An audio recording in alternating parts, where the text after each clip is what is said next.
नमस्कार दोस्तों, आप देख रहे हैं अपना लोकप्रिय Hindi news channel SNL news. लगभग एक वर्ष के लंबे अंतराल से किसान अपनी मांग को लेकर दिल्ली में डटे हुए थे। तरह तरह के संगठन उनके साथ आ गए थे और वो सरकार के खिलाफ विरोध प्रदर्शन कर रहे थे। सरकार द्वारा लगाए गए 3 काले कानूनों का वह लगातार विरोध कर रहे थे। उसी के सिलसिले में कुछ दिन पूर्व भारत के प्रधानमंत्री ने अचानक से एक ऐसा निर्णय ले लिया जिसको देखकर हर आदमी आश्चर्यचकित था, क्योंकि सरकार ने उन 3 काले कानूनों को अचानक से वापस ले लिया जो कि लगातार किसान जो है जिनके विरोध में प्रदर्शन कर रहे थे। अचानक से ऐसा क्या हुआ जो सरकार ने अपने उन 3 निर्णयों को वापस लिया? इसी सिलसिले में आज बातचीत करने के लिए हमारे साथ मौजूद हैं राजनीतिक विशेषज्ञ डॉक्टर शाकिर अमरोही साहब, और जो राजनीतिक समीकरण है उसके सिलसिले में आज बात करते हैं। डॉक्टर शाकिर अमरोही साहब, आपका स्वागत है बहुत बहुत एसएनएल न्यूज़ में। सबसे पहले तो आप ये मुझे बताइए कि ये जो सरकार जो लगातार 1 वर्ष से जो अपने इस निर्णय को लेकर अडिग थी कि हम 3 कानूनों को वापस नहीं लेंगे, और आज अचानक से ऐसा क्या हुआ कि इन्होंने अपने 3 कानूनों को वापस लेना पड़ गया? सबसे पहले तो एसएनएल न्यूज के सभी व्यूअर्स का स्वागत है। मैं आपको किसान आंदोलन से संबंधित जो परिदृश्य बनकर उभरे हैं उन पर चर्चा करता हूं। उनके परिप्रेक्ष्य में जो भी इश्यूज बन रहे हैं, जो तस्वीर बन रही है, उसको सामने रखने की कोशिश करता हूं। पश्चिमी उत्तर प्रदेश राजनीति का गढ़ रहा है। किसान भाई जो आंदोलन दिल्ली और पंजाब के या कह सकते हैं उत्तर भारत के कई राज्यों में फैला हुआ था, 1 साल से वो अपनी मांग को लेकर, मांग मुख्य रूप से उनकी आप सब जानते हैं कि एमएसपी पर कानून बनाओ, और जो केंद्र सरकार कानून लाई है, किसानों से संबंधित जो कानून बनाई है, उसको वापसी के लिए बात कर रहे थे। हालांकि इस बीच कोर्ट ने हस्तक्षेप कर उन कानूनों के क्रियान्वयन पर रोक लगा दी थी। लेकिन 1 साल के संघर्ष के बाद चूंकि किसान घर लौटने को तैयार नहीं थे, उन्होंने अपनी बात को अडिग रखने के लिए लगातार सरकार का ध्यान आकृष्ट किया कि जब तक आप इन कानून को वापस नहीं लेते, जो कृषि संबंधी बिल हैं, और एमएसपी पर कानून आप नहीं बनाते, तब तक हम वापस नहीं जाएंगे। पहल तो सरकार ने कोशिश करती रही कि वह शायद मान जाए, लेकिन नहीं माने। अब बात जब आदरणीय प्रधानमंत्री नरेंद्र भाई जी ने इनसे वापस ले लिया, तो उसके बाद का परिप्रेक्ष्य में उत्तर प्रदेश पर आज क्या तस्वीर बन रही है, इस पर चर्चा करते हैं। क्योंकि 1954 साल के बाद एक ऐसी तस्वीर बनकर उभरी है जो किसानों ने केंद्र सरकार को डिगा दिया है। अच्छा, ये जो काले कानून वापस हुए हैं, अचानक से ऐसा क्या हुआ कि प्रधानमंत्री को ये निर्णय वापस लेने पड़े? क्या जनता का ध्यान आकर्षित करने के लिए तो ये सब नहीं किया, अगर राजनीतिक फायदा लेने के लिए? क्योंकि आगामी विधानसभा चुनाव हैं यूपी में, और अन्य 4 राज्यों में भी विधानसभा चुनाव हैं, उसका अगर ये फायदा लेने के लिए तो ये ऐसा नहीं हुआ? डेफिनेटली आप बिल्कुल ठीक कह रहे हैं। क्योंकि पश्चिम उत्तर प्रदेश तो एक भाग है उत्तर प्रदेश का। चुनाव तो 5 राज्यों में ही होने हैं, उत्तर प्रदेश, उत्तराखंड, पंजाब। ये एक प्रमुख बड़े राज्य हैं इस उत्तर भारत में जहां किसान आंदोलन का प्रभाव देखने को मिल रहा था। ऐसे में चूंकि केंद्र में सरकार उत्तर प्रदेश से होकर गुजरती है, यहाँ लोकसभा की 80 सीट हैं। हालांकि लोकसभा का चुनाव अभी 3 साल के बाद है, लेकिन चूंकि विधानसभा का चुनाव यहाँ सन्निकट है, जनवरी में यहाँ पर चुनाव होने की पूरी संभावना है, उसकी तैयारी चल रही है। ऐसे में केंद्र सरकार को लगा, खासतौर से भाजपा को लगा कि हमारी जो उत्तर प्रदेश की सरकार है किसानों के विरोध के कारण जा सकती है।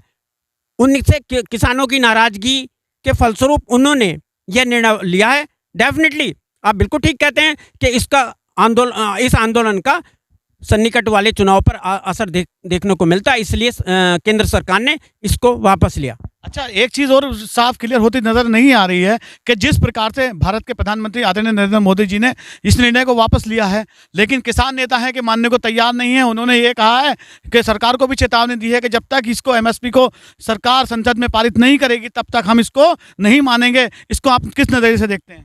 देखिए, किसान नेता होशियार हैं, वह अच्छी तरह से सरकार की चालों को समझते हैं।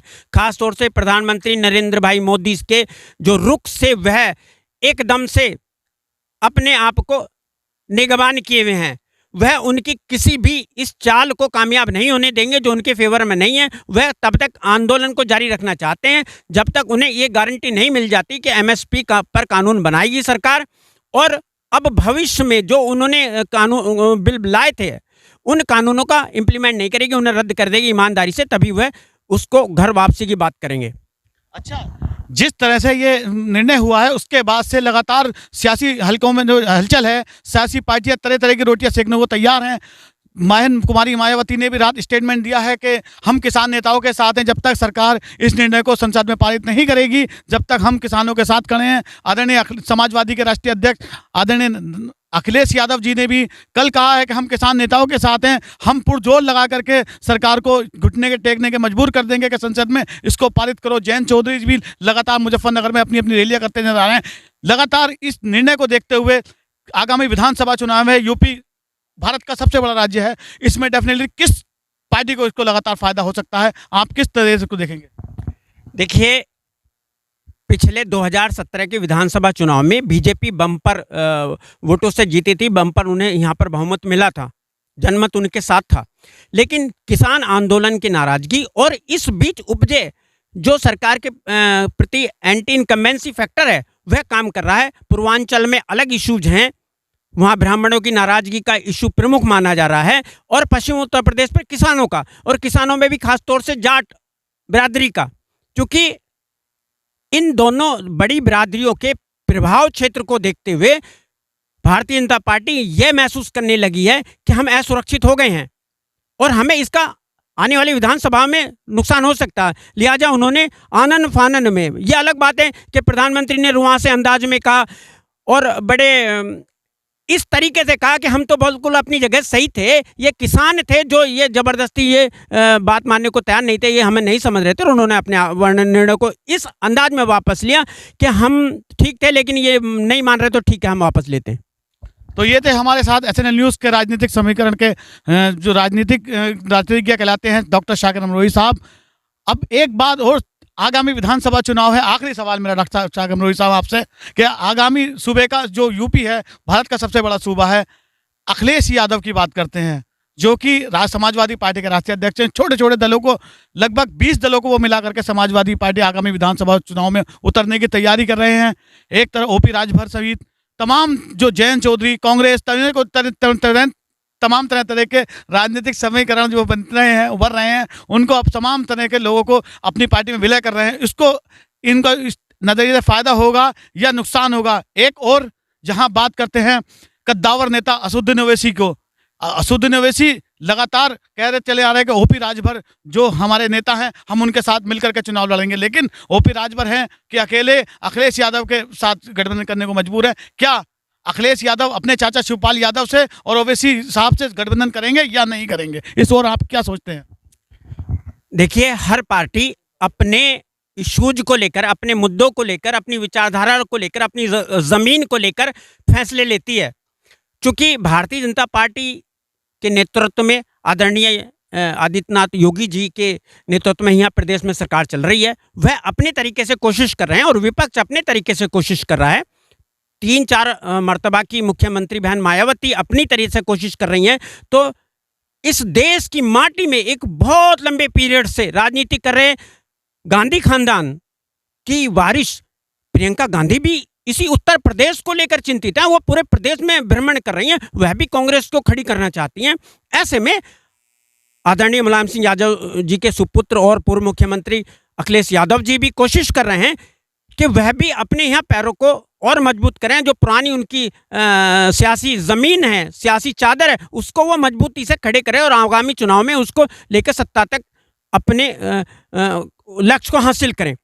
हाँ, आपका जहां तक प्रश्न है कि इस दौरान कौन आगे बढ़ सकता है, क्या अखिलेश यादव बढ़त दिखाई दे रहे हैं?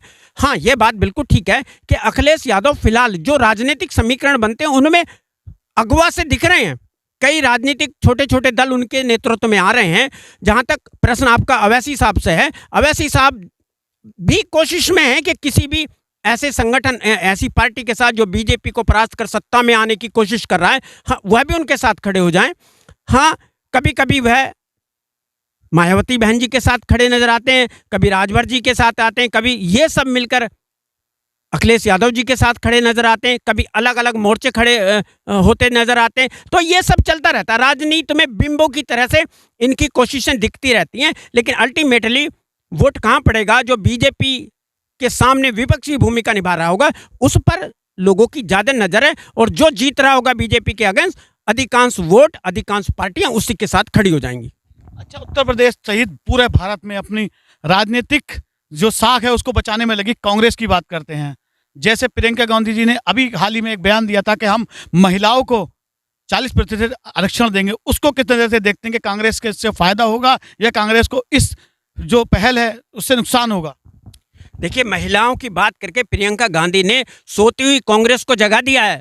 जो राजनीति में महिलाओं यानी आधी आबादी की मालिक महिलाओं को लेकर सिर्फ सियासी बयानबाजियों तक सीमित रहते थे, उनको प्रियंका गांधी ने झंझोड़ कर रख दिया है और कहा कि आप उनकी सिर्फ बात ही करते हो, उन्हें नेतृत्व प्रदान नहीं करते हो। हम और हमारी पार्टी आधी सीटों पर लड़ाएगी। इससे महिलाओं में जोश भी है, खरोश भी है। यह अलग बात है कि आने वाले चुनाव में उनका यह नारा वोटों में कितना तब्दील होगा, लेकिन फिलहाल वह अपनी एक तरह से चर्चा कराने में कामयाब हो गई हैं। तो ये थे हमारे साथ राजनीतिक विशेषज्ञ डॉक्टर शाकिर अमरोही साहब। आगामी बुलेटिन को देखने के लिए, यानी आगामी जो हमारा बुलेटिन उनको देखने के लिए, हमें साथ जुड़ने के लिए SNL न्यूज़ को सब्सक्राइब करें और SNL न्यूज़ को घंटा दबाकर जरूर प्रेस करें। धन्यवाद।